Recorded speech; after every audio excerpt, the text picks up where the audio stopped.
Hey, what's going on, everybody? Welcome to The Future Is Now podcast episode number 2. If you don't know, you are tuning into the second episode. Last week was incredible. It was the launch of The Future Is Now, and I just want to take a second to say thank you to everybody that has tuned in, that has watched, that has subscribed. I'm looking at the board right now, and we have 30 YouTube subscriptions, 300 YouTube views, 95 podcast downloads last week, and 17 reviews left. And it's just meant the world to me that you guys would want to listen. I think that this is going to be an amazing platform. I'm excited for the guests that I'm going to be having on to the show. And so thank you so much for joining me. And I'm excited about today's episode. Today's episode is kind of a part 2 of last week's. You know, last week with Lately, we talked with Kyle and Artem about how they started their Lately brand. And this week, because I got so much feedback from you guys about starting your own things, I got a ton of messages about things that you're excited about starting. I thought, why not take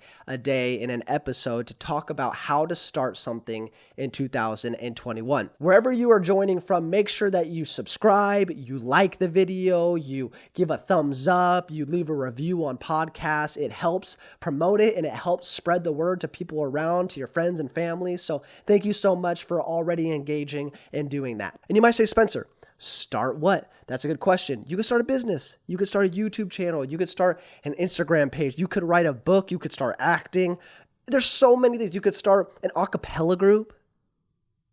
It could happen. Now, for the beginning of this podcast, I thought it would be best for me to share my story because I really didn't come out with a podcast trailer or intro. So you really don't know a lot about me if you don't know me personally. So I apologize for that. I kind of suck because of that. But I would love to tell you how I got to this place of starting my own business and my own brand. So in August of 2019, I was working at the church that I still go to and I love. I was working for them. I was working for Southeastern University as an enrollment counselor. I think Southeastern University is the greatest university. I loved it. But I got into something super random. I wanted to make some extra money. And so I was like, hey, Age, that's my wife, Age, I want to start a side hustle. So I thought about what I wanted to do for the side hustle. And it kind of just came out of nowhere where I started to do reselling sneakers.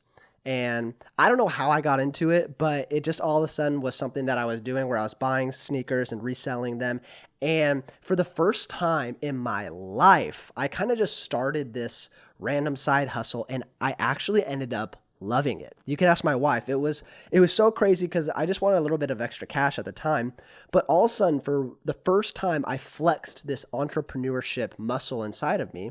And I loved it. And I realized that there was a passion there. So I thought, whoa, that's kind of crazy. I just continued to keep going, working at the church. I started a couple different types of side hustles. And I realized, the further down I went, I realized that I didn't actually love and I wasn't passionate about sneakers or all these other avenues. What I was passionate about was building something, was something of my own that I could take ownership of and build. And so that was kind of something that was on my mind for quite some time, honestly. And then when quarantine hit, I think what happened to me is what happened to a lot of you guys is my life slowed down to a pace where I actually started contemplating and thinking about things that I normally wouldn't have. So during quarantine, I had a lot of time to think and pray and spend time with God. And I kind of realized that maybe what I'm doing right now isn't what I wanted to do for the rest of my life. Because before that, I'd always thought, okay, what's my life look like in 1 year? What's my life look like in 3 years? What's my life look like in 5 years? But for the first time, I kind of considered and thought, what do I want my life to look like in 50 years? What do I want to look back at 75 years old and say, wow, I left that behind? And for me, it wasn't what I was doing. And the crazy thing is, I was not miserable or unhappy or any of that. I actually loved my job. I loved the people I worked with. I loved everything about it. But I came to a realization that some people need to come to maybe in 2021 in that happiness didn't necessarily mean fulfillment. Happiness is different than fulfillment. I had security. I had comfort. I liked what I was doing. But at the end of the day, I felt like it wasn't what I was put on this earth to do. So what I did, super simple. I think that sometimes we can complicate this so much. If you're listening, if you're watching, and you're like, Spencer, I have no idea what I want to do in my life, that's totally fine. But it can honestly be pretty simple. What I did is I took a piece of paper and I wrote down what I was passionate about. I really did. I wrote down what I was passionate about. What I was passionate about was helping other people succeed, encouraging other people. I love speaking. I love writing. So I wrote all these things down and I looked at it and I prayed and I thought to myself, what can I do in my life that would fall under that?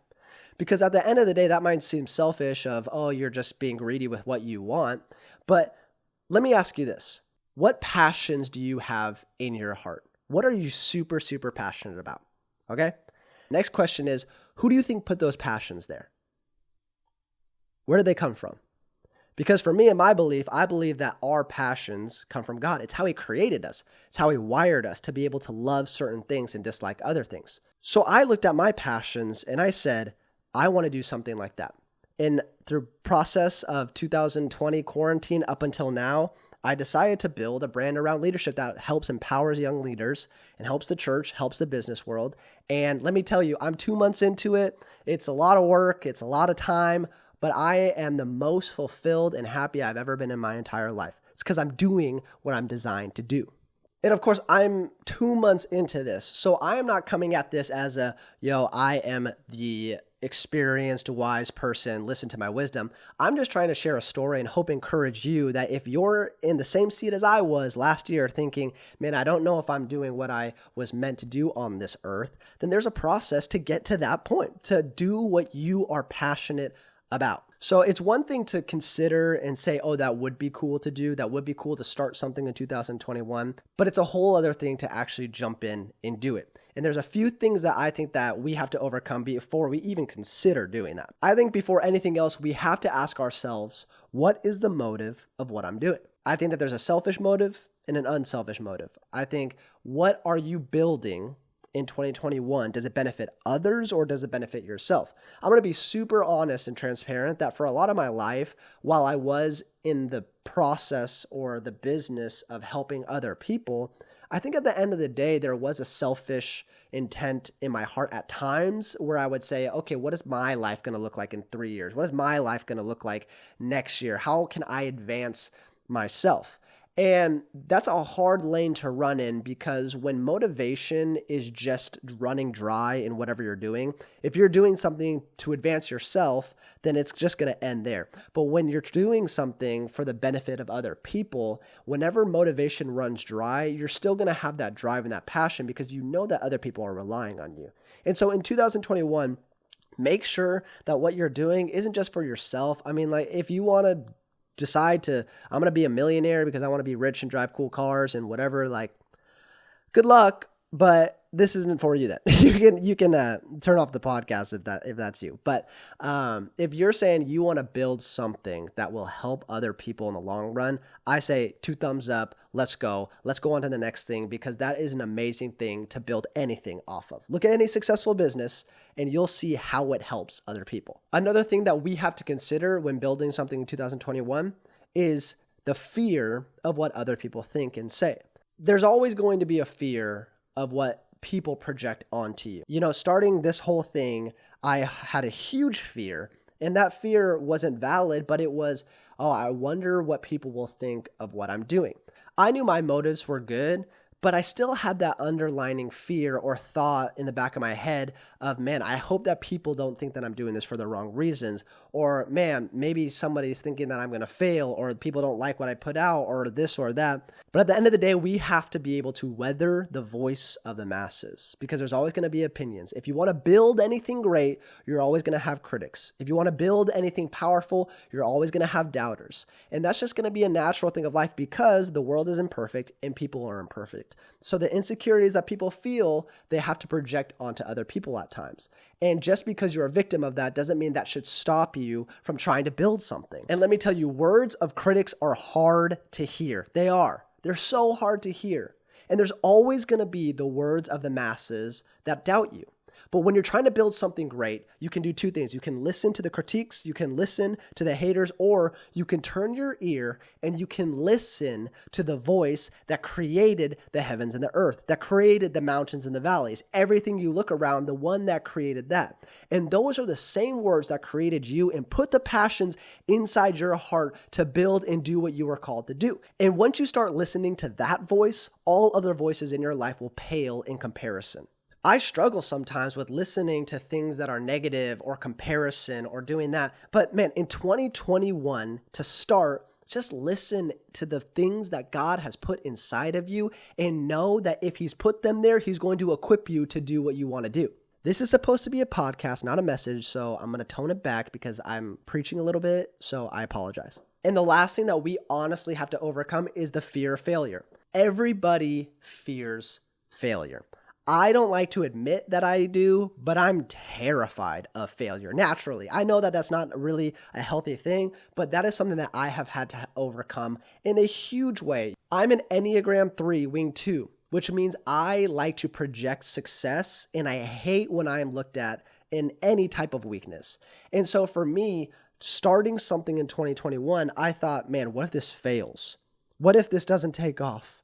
What if nobody listens to me? What if? But at the end of the day, I had to overcome that fear because any great person in this world, in history, has failed. And they failed hard usually. I love history. I think history is one of the greatest teachers because time has a tendency to cycle through and repeat itself. And so when we look at historical figures, we can kind of learn about today. We can learn about what's going to happen, what already has happened. And so when I look at people in history that have accomplished a lot, it's really encouraging when you hear about their failures. Misery loves company. Not really, but if you don't believe me, then let me give you some examples, okay?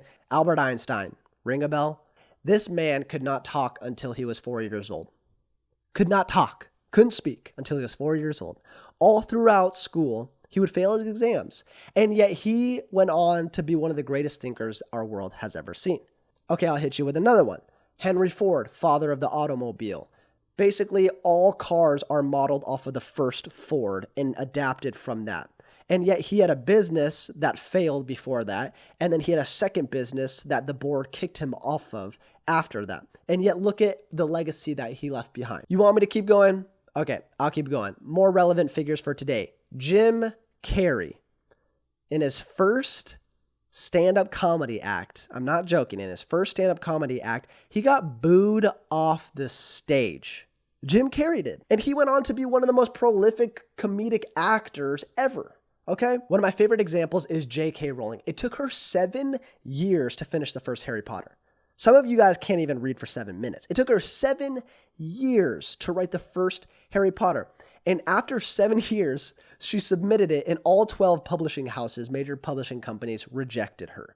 And look at what she went on to do. I'm pretty sure she's a billionaire at this point because of the success of Harry Potter. Now, I'm not saying all of this to say, all right, get ready for failure. I'm just saying that all these people, they didn't initially have the talent or the influence or the acumen or the charisma to do what they were going to do.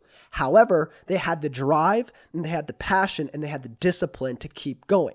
J.K. Rowling knew she was on this earth to write novels for children, to have this amazing world in front of them, and she didn't quit. Henry Ford knew he had a vision for the automobile industry, and he kept going, he didn't quit, and look at what he accomplished. Albert Einstein knew what he could leave onto this earth, a legacy behind him, and look what he accomplished. All these people did not have the necessary skills initially, but what they had was the passion in their heart and the will to do it. So my question for you is, what is your passion? Are you doing your passion? And if you aren't, why not? I honestly was not intending for this to be some corny motivational speech, but the more that I talk about it, the more I get amped up because this life is not as long as we think. We have on average 80 good years. I mean, modern science is saying that we're going to live to like 150, but whatever the case is, it's not a long time. And when you think about 2021, January, we're halfway through January. We're almost 1/12 done of the year. And so is this going to be a year like any other year? Or is this going to be a year where you finally start what you've always wanted to start? Think about it. Everybody has dreams. Everybody has passions. Everybody has goals. And I think this can be a year for you to start. But that's what you have to do. You just have to start. Start small. I am not telling you to quit a full-time job and not make any money and be miserable and then become homeless. That's not what I'm saying. But what I am saying is you can start small. In order to start, you need to take the first step. Make the Instagram page. Start talking to people. Start designing the project. Start recording yourself musically if you want to be an artist. Just start in 2021 because you have to start in order to build.